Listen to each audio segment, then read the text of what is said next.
Well, hello and welcome to this week's video blog titled A Journey to Wholeness.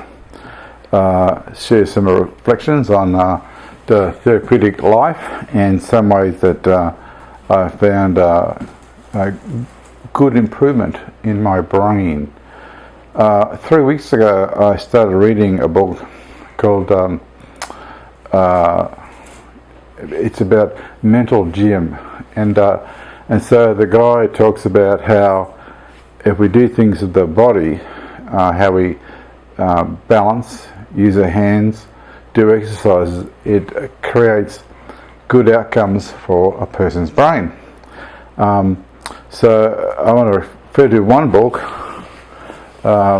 It's called The Mind of God and the Human Mind. It's by James Ashbrook. He's since died with God. He is a pastoral theologian, North American, and he was the first person in the field of pastoral theology, pastoral care, pastoral counselling. He studied the brain and how we can learn about the brain and how it can benefit therapy. And he did some original research, and he discovered that in the left brain it does some things, and the right brain does other things. For example, the left brain is slow and deliberate. It is hears sound and so on. The right side of the brain is natural, rapid, spontaneous. So that's the left and right side of the brain. So his book looks at how concepts are processed in either the left or the right, and I think I mentioned in the previous video blogs. Also in the research, our brain has three parts. There's the original stem, and the first part of the brain is called the reptilian brain. I think all mammals had one brain, and then the second one grew over the top, and three. So we have three parts of our brain, and left and right. And you're probably wondering, the first part of your brain, the reptilian brain, they posit it has the part of our actions which are often involuntary. This is the part of the brain that keeps us alive, hence it's called reptilian. And for example, a person called Bion, he's a British analyst, that part of the brain causes what is referred to as fight, flight. It is a primitive, automatic response. It occurs without you having to think. It's fight, flight. And so you've got a big dinosaur coming along, and you think, either stop and fight or run away. So I've heard of that pairing of fight, flight, and when you're in that moment, your body releases enormous amounts of adrenaline, and it pumps it into your blood, into your muscles, in order to get ready to run. But if you're in a meeting or at the kitchen table, and they start to have a dangerous topic comes up, the fight flight response is automatic in the heart, and your body happens. You get the internal strong, you're flooded with emotions, and you have a fight or flight, and it takes your body, they think, 72 hours for the cortisol to dissipate through your liver. And I read that several weeks ago. But the last chapter I read was that in fact there are four parts, not two. Sigmund Freud says that we have an id, ego, and superego. And the id is the unconscious, undiluted urges just acted out, impulse. And so we say that person has poor impulse control. We would say that we have hungers. Freud would say we have hungers and urges, which when you become mature, you don't gratify, you don't act on your impulse.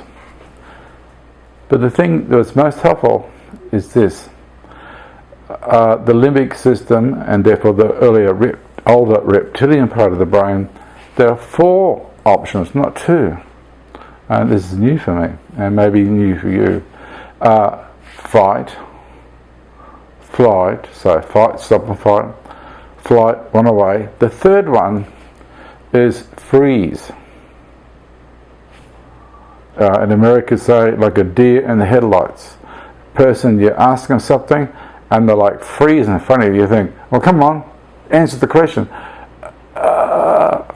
You're in the exam, and you read the question in the exam, and your brain goes, you freeze. That's the third one.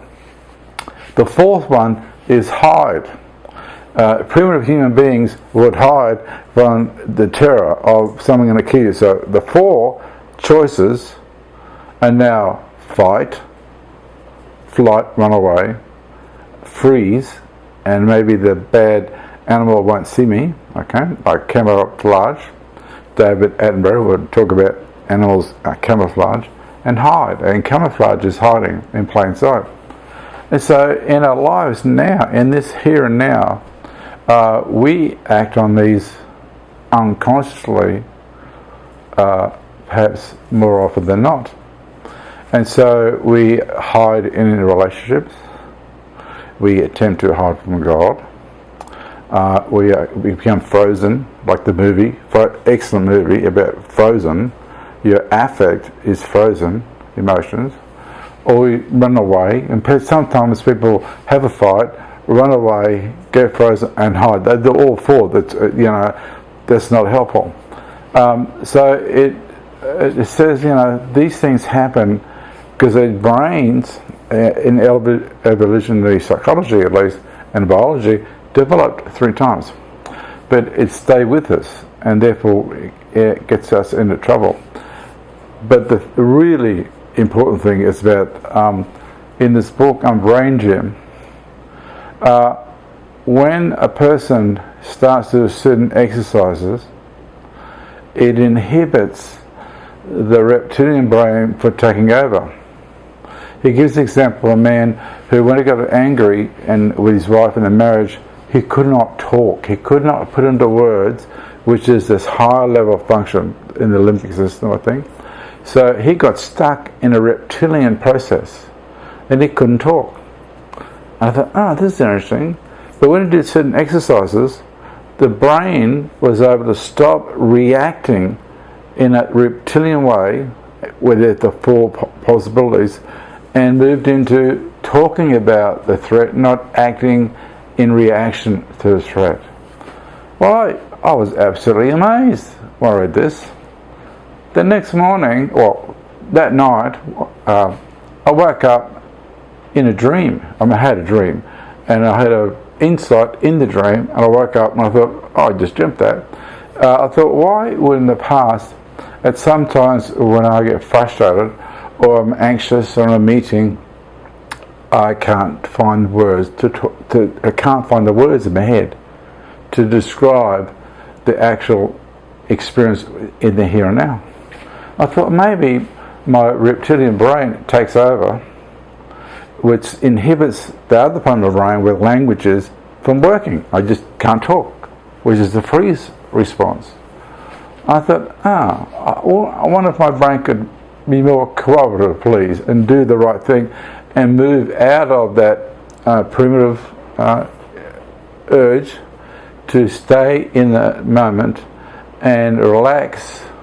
And so he suggests in the book about Brain Gym to do exercises. I've been doing them for 3 weeks now, and my language has changed. I now find that when I'm in a situation where previously I would want to hide in the room, I would say, I'm an introvert, so therefore I don't like to talk. Well, maybe it's not about being an introvert actually at all.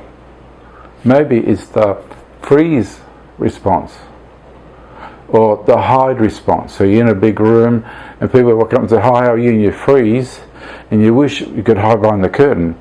That is a different way of thinking about how we behave here. And here is a very plausible and helpful way of thinking about life. And because we're always in a relationship with God, if you read Genesis, read what happens when Adam and Eve in the garden, and God says, where are you? And check which of the four they do. Do they hide? Do they freeze? Do they run away? Or they want to fight? I think they do 3 of the 4. What's your preference? So some thoughts for the week. That's it. See you again next week. Live well, live strong, live long. God bless.